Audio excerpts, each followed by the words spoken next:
बिहार राज्य को भारतीय राजनीति के अग्रदूतों में से एक माना जाता है, क्योंकि इसने कई दिग्गज राजनेताओं को जन्म दिया है और 40 लोकसभा सीटों के साथ इसे अभी भी भारतीय राजनीति की सबसे बड़ी संपत्तियों में से एक माना जाता है। बिहार कुल मिलाकर किसी भी राज्य की तुलना में चौथा सबसे बड़ा राज्य है और इस तरह ये राज्य किसी भी समय आम चुनाव का रुख पलट सकता है। तो आज हम बात करेंगे आगामी लोकसभा चुनाव को लेकर, जिसमें हम बिहार चुनाव के बारे में चर्चा करेंगे। अनुसूची, चरण, सीटें, उम्मीदवार और बिहार आम चुनाव के बारे में वो सब कुछ जो आपको जानना बेहद जरूरी है। तो सबसे पहले जानते हैं कि बिहार में लोकसभा चुनाव कब है। लोकसभा में चौथी सबसे अधिक सीट होने के परिणाम स्वरूप बिहार में आम चुनाव संपन्न होने में आमतौर पर अधिक समय लगता है और अगर शुरुआती रिपोर्टों पर भरोसा किया जाए तो बिहार के आम चुनाव होने की संभावना है अप्रैल और मई में। अब बारी आती है कि बिहार में कितने चरण में चुनाव होंगे। तो बिहार में आम चुनाव को आमतौर पर चुनाव के सभी चरणों में विभाजित किया जाता है, जैसा कि ईसीआई भारत चुनाव आयोग द्वारा घोषित किया गया है।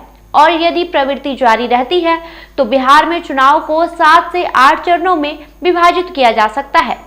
हालांकि अंतिम परिदृश्य इलेक्शन कमीशन ऑफ इंडिया द्वारा आधिकारिक घोषणा के बाद ही स्पष्ट होगा, जो फरवरी के अंत या मार्च की शुरुआत में होने वाली है। अगला पॉइंट ये है कि बिहार में कितने लोकसभा क्षेत्र हैं। तो बिहार राज्य में कुल 40 निर्वाचन क्षेत्र हैं, जिनमें आरक्षित यानी रिजर्व और अनारक्षित यानी अनरिजर्व उम्मीदवारों के बीच अंतर है। 2019 के चुनाव में 40 सीटों में से 34 सीटें अनारक्षित थी, जबकि गोपालगंज, हाजीपुर, समस्तीपुर, सासाराम, गया और जमुई समेत कुल 6 सीटें एसटी यानी अनुसूचित जाति के उम्मीदवारों के लिए आरक्षित थी। अब एक नजर डाल लेते हैं बिहार लोकसभा चुनाव 2019 पर। तो आपको बता दें कि 2019 के लोकसभा चुनाव के दौरान एनडीए ने, जिसमें भाजपा, जदयू और लोजपा थे, चुनाव में शानदार जीत दर्ज किया था। 40 में से 39 सीटों पर जीत हासिल की थी, जबकि महागठबंधन, जिसके अंतर्गत कांग्रेस, राजद और रालोसपा थी, इसने केवल 1 सीट जीती, जो चली गई किशनगंज से कांग्रेस के उम्मीदवार मोहम्मद जावेद को। आपको बता दें, इंडी गठबंधन के संस्थापक सदस्यों में से एक होने के बावजूद बिहार के मुख्यमंत्री नीतीश कुमार की पार्टी ने लोकसभा चुनाव 2024 के पहले महागठबंधन का साथ छोड़कर एनडीए में वापस आ गई, जिसके बाद भारी उथल पुथल भी मच गया था।